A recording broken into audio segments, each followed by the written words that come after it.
మన ప్రీతమ నాయకులు శ్రీ వైఎస్ జగన్మోహన్ రెడ్డి గారిని మాట్లాడవలసిందిగా రిక్వెస్ట్ చేస్తా ఉన్నా.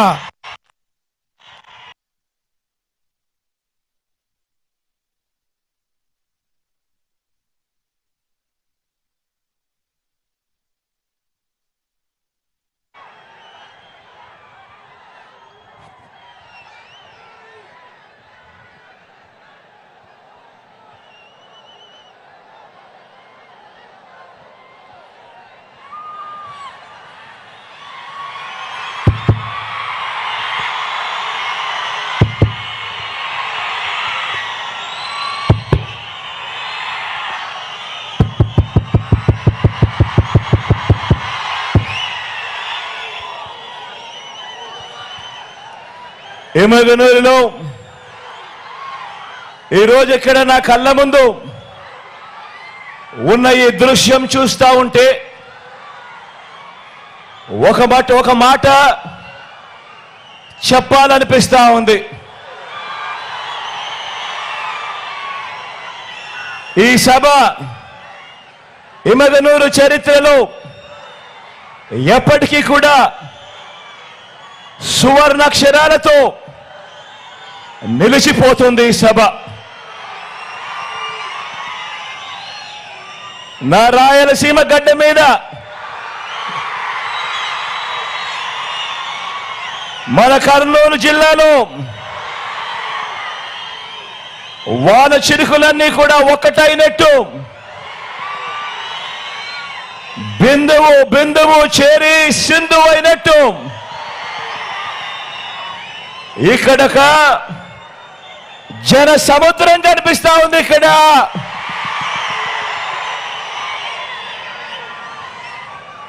మంచి చేసిన మన ప్రభుత్వానికి మద్దతుగా చేయి కలిపిన నా వాళ్ళందరూ, జెండాను జతకట్టిన వారిని, పేదల వ్యతిరేకులను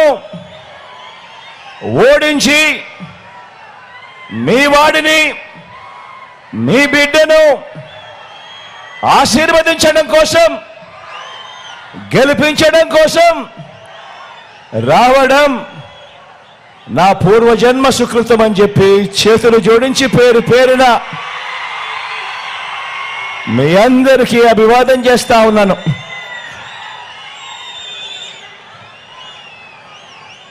ఇక్కడే బాగున్నారా? నా అక్కలందరూ బాగున్నారా? నా చెల్లెమ్మలందరూ బాగున్నారా? నా అన్నలు బాగున్నారా? నా తమ్ముళ్ళందరూ బాగున్నారా? నా అవ్వలు, నా తాతలు అందరికీ కూడా మీ జగన్ శిరస్సు వంచి చేతులు జోడించి పేరున మీ ఆప్యాయతలకు కృతజ్ఞతలు తెలుపుకుంటా ఉన్నాడు. ఈ సందర్భంగా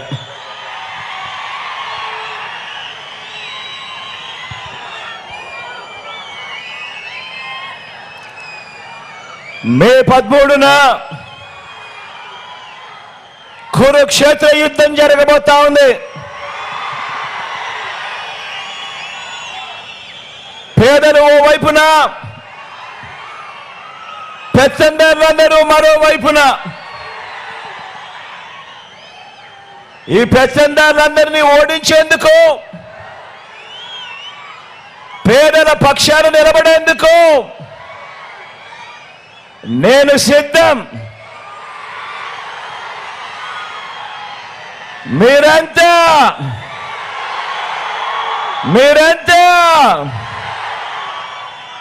సిద్ధమేనా అని అడుగుతా ఉన్నాను.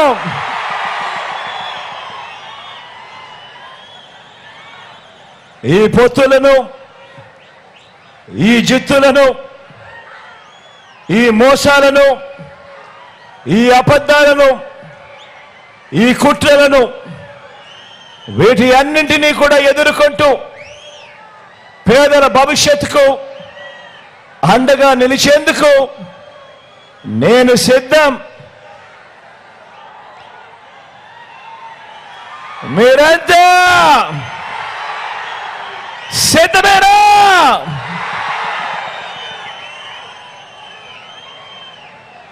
ఈరోజు ఇక్కడ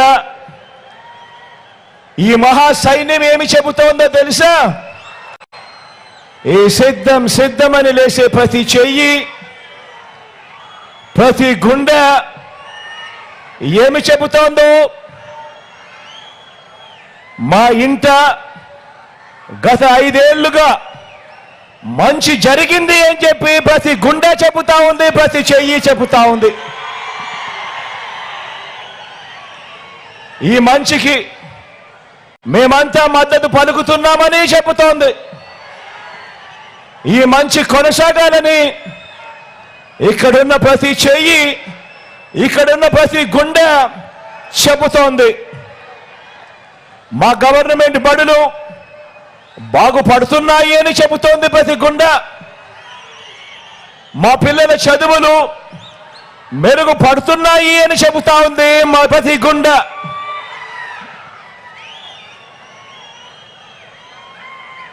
నేను ఆలోచన చేయమని చెప్తా ఉన్నాను. రాష్ట్రంలో ఈ 58 నెలల కాలంలో కని విని ఎరుగని విధంగా రాష్ట్రంలో విప్లవాత్మక మార్పులు చోటు చేసుకున్న ఈ 58 నెలల్లో నేను చెప్పే ఈ విషయాలు ఇంటింటికి వెళ్ళి ఒకసారి ప్రతి ఒక్కరూ కూడా ఆలోచించండి. ఆలోచన చేయడమే కాకుండా మీ ఇంట్లో ఉన్న మీరంతా కూడా బయటికి వచ్చి ప్రతి ఇంటికి వెళ్ళి ఈ మార్పుల గురించి ప్రతి ఇంట్లో కూడా చెప్పాలి అని కోరుతా ఉన్నా. ఆలోచన చేయమని చెప్పి మిమ్మల్ని అందరినీ కూడా కోరుతా ఉన్నా. ఈరోజు ఉన్న ఒక పాప కానీ ఒక బాబు కానీ 10-16 ఏళ్ళ చదువుల తర్వాత ఈరోజు మన బడులలో జరుగుతూ ఉన్న మార్పులు, ఈరోజు మన విద్యారంగంలో జరుగుతూ ఉన్న మార్పులు ఎలాంటివి అంటే 10-16 ఏళ్ళ తర్వాత పిల్లాడు చదువుల తర్వాత ఆనాటి ప్రపంచంలో ఎలా ఉంటారు, ఎలా ఉండాలి అని వీరి గురించి ఆలోచించి ఆ బిడ్డల భవిష్యత్ కోసం వారు తలెత్తుకొని సమాజంలో నిలబడేలా వారి భవిష్యత్ కోసం మంచి నిర్ణయాలు తీసుకుంటున్న ప్రభుత్వానికి ఏ పేద కుటుంబమైనా కూడా మద్దతు పలకకుండా ఎందుకు ఉంటుంది?